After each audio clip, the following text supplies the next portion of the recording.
Assalamualaikum warahmatullahi wabarakatuh. Assalamualaikum. Allahumma sholli ala sayyidina Muhammad wa ala Selalu. sayyidina Muhammad. Selalu. Semoga Buya dan keluarga dan para santri diberikan kemudahan sehat walafiat. Amin. Izin tanya Buya di luar tema. Saya dari Majalengka. Alhamdulillah bisa hadir ke sini. Insya Allah saya seorang single parent, anak dua, kedua anak saya di pondok. Insya Allah nanti bulan Syawal saya akan menikah Buya. Alhamdulillah. Saya mohon pencerahannya Buya, yang mana sejak 5 tahun yang lalu sampai sekarang alokasi gaji saya itu saya utamakan untuk kedua anak di pondok. Dan saya merawat ibu saya yang sakit. Jadi kepikiran saya untuk kebutuhan hari-hari itu dari tunjangan di luar gaji. Nah setelah menikah nanti saya kepikiran untuk nafkah Buya, nafkah ke istri nanti. Kebetulan dia juga pegawai.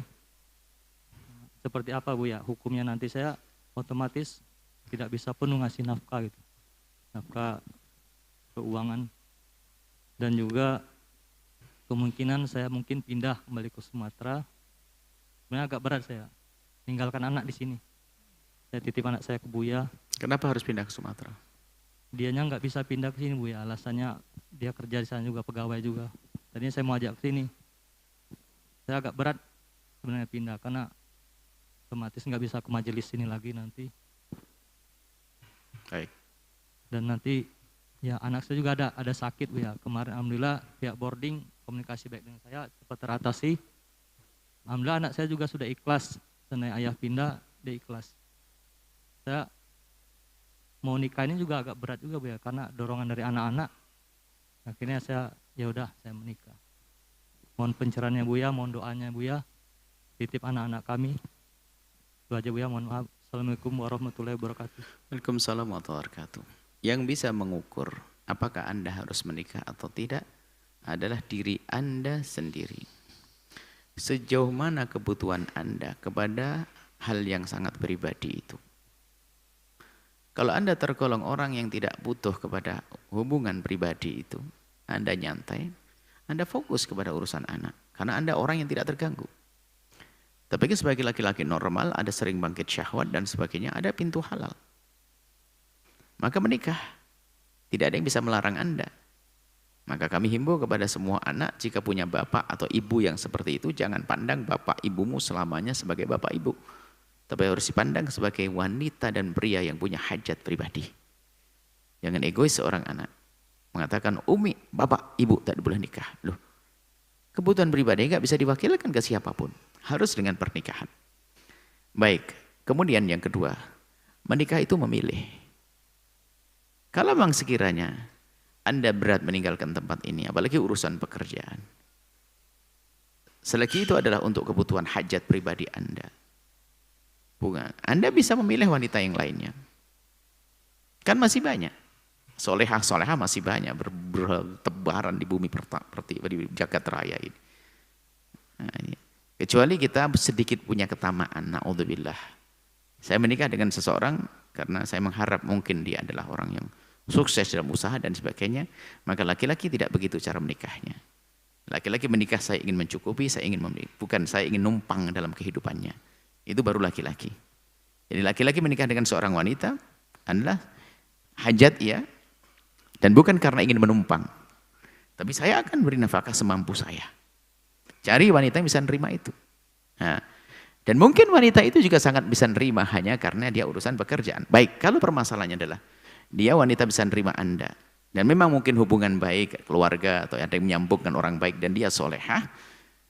Menikah dan pergilah ke sana, anak-anak di pondok aman. Sebab biarpun Anda di sini juga tidak tidur dengan anak, tidak dekat dengan anak. Biarkan anak mondok dan Anda bekerja di sana yang baik, bangun rumah tangga yang baik demi kebutuhan pribadi Anda terpenuhi, Anda tidak masuk wilayah haram dan dosa.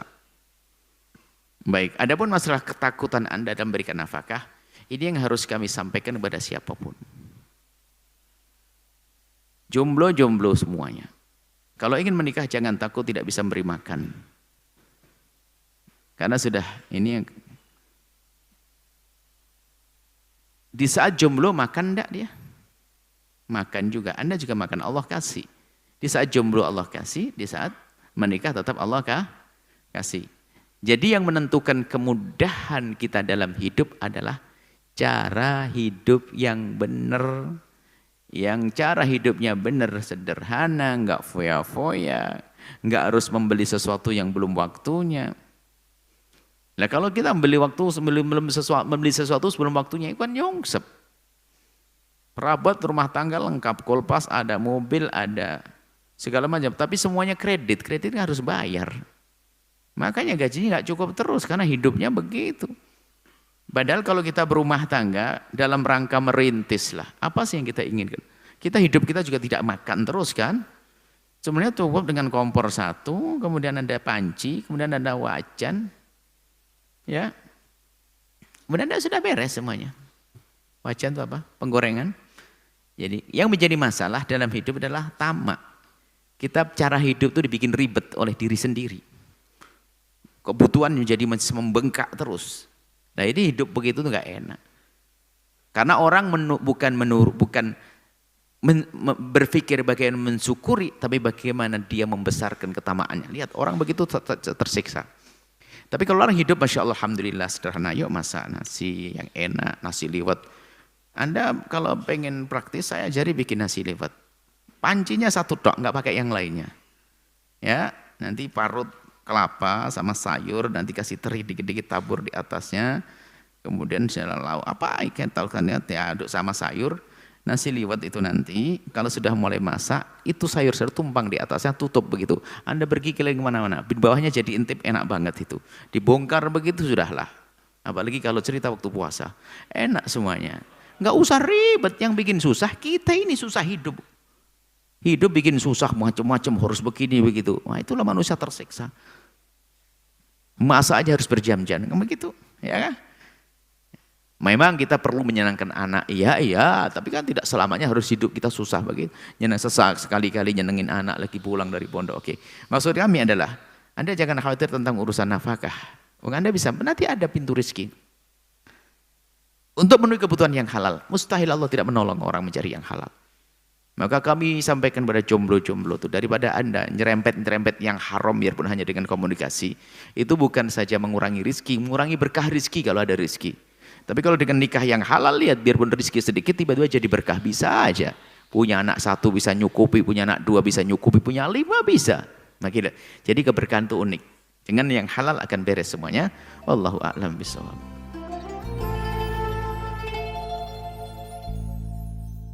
Sahabat Al-Bahjah TV, setelah menyaksikan video ini, jangan lupa bersolawat kepada baginda Nabi Muhammad. Shollu ala Nabi Muhammad. Allahumma sholli alaihi wa ala alihi wa sahbihi.